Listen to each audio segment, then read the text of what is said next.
Te doy la bienvenida y te invito a una interesante serie que comenzamos hoy llamada Decepciones Equivocadas. La decepción es una emoción dolorosa o de pesar que surge cuando la realidad no cumple con las expectativas que teníamos sobre una persona, sobre una situación o sobre nosotros mismos. Y eso nos genera un sentimiento de desilusión, un sentimiento de frustración, un sentimiento de tristeza. Por eso la Biblia en Hebreos 12:2 nos dice: puesto los ojos en Jesús, autor y consumador de la fe. Jesús es el origen, el máximo ejemplo, el guía y el destino final de la fe cristiana. Es el que abre el camino para que los seres humanos se acerquen a Dios. Por eso Juan 14:13 dice: y todo lo que pidieres al Padre en mi nombre, lo haré para que el Padre sea glorificado en el Hijo. Pero Juan 14:14 dice: si algo pidieres en mi nombre, en el nombre de Cristo, yo lo haré. Y Juan 15:16 dice: para que todo lo que pidieres al Padre en mi nombre, Él os lo dé. Es decir, es Jesús en quien hay que poner nuestros ojos. La vida ha demostrado que no fallan los principios bíblicos, fallan las personas cuando ponen los ojos fuera de los principios bíblicos, cuando ponen los ojos y la confianza en los hombres, que después, según tú mismo, dices que te decepcionan. ¿De qué te decepcionaste? ¿De ti o de la persona en la que pusiste tus expectativas? Es evidente que cuando el ser humano pone expectativas en otra persona que es imperfecta, en vez de ponerlas en Dios, que Dios es el que te dice que lo que es imposible para el hombre es posible para él, entonces es uno mismo el que ha desviado los ojos de donde los debe poner, es el que se ha ido de principio. Hoy el mundo está lleno de personas decepcionadas de la economía, decepcionadas de la política, decepcionadas de los matrimonios, decepcionadas de los mercados, decepcionadas de las religiones, decepcionadas de las familias, de los pueblos, de las sociedades.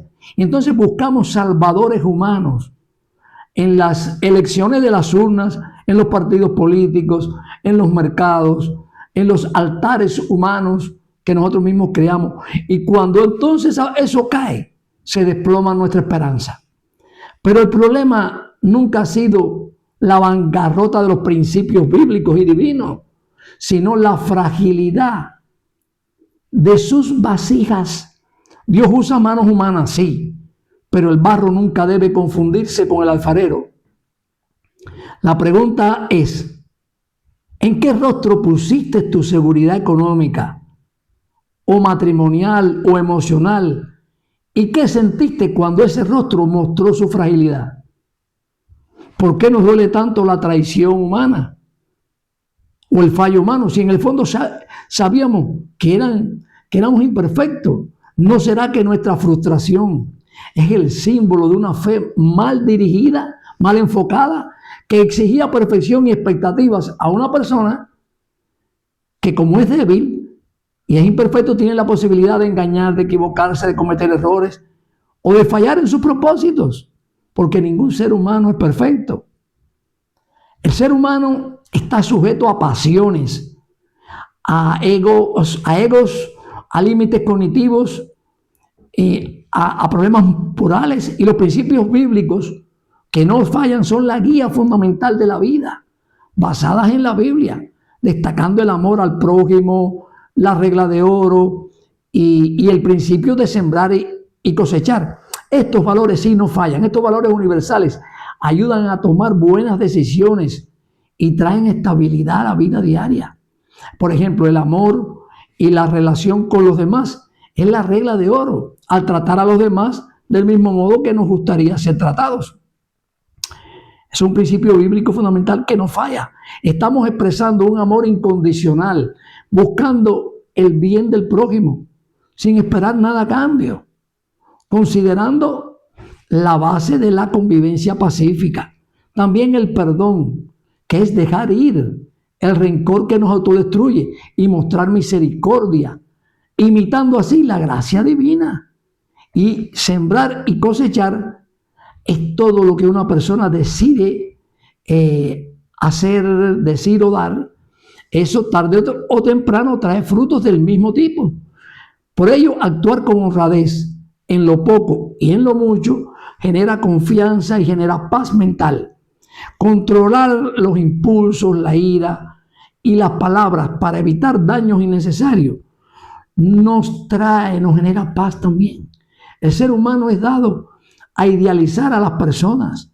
Entonces, cuando esa persona falla, sufrimos una decepción enorme, una regresión infantil de desamparo total. El ejemplo bíblico lo vemos en el rey Saúl. El pueblo de Israel empezó a exigir un rey. Quería ser como las demás naciones.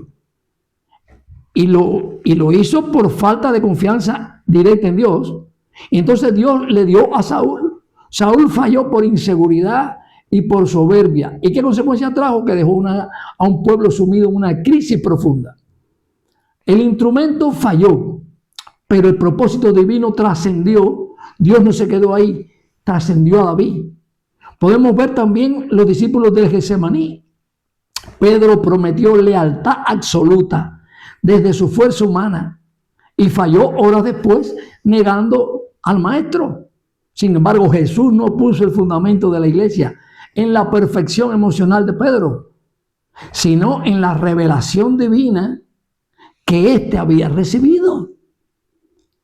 Es decir, en la vida moderna actual hay muchos líderes que prometen rescates económicos absolutos, incluso prometen revoluciones sociales y terminan cediendo al culto al ego o a la corrupción sistémica, dejando sociedades divididas en bandos extremos irreconciliables, que pierden la fe en la honestidad, en las instituciones y los principios y en los valores humanos, pierden la fe.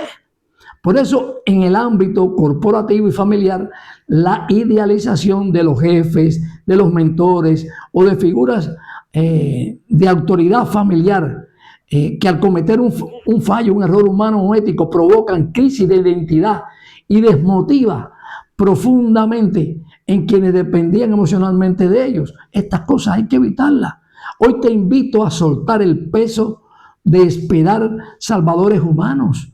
Perdona al hombre que te falló, libera de tu mente a tu líder idealizado, a tu familiar o a ti mismo de la carga de querer ser Dios. Recuerda que los instrumentos, como los seres humanos, se rompen, pero la mano que los sostiene, que los guía, es Dios. La próxima vez que veas un sistema tambalearse o un referente que tú quieres caer, no pierdas la fe. Solo recuerda el diagnóstico. Un instrumento dejó de funcionar, pero el taller del maestro, del carpintero, sigue abierto. Tu esperanza no está en la ruina de los hombres, sino en la fidelidad de los principios que no conocen caducidad.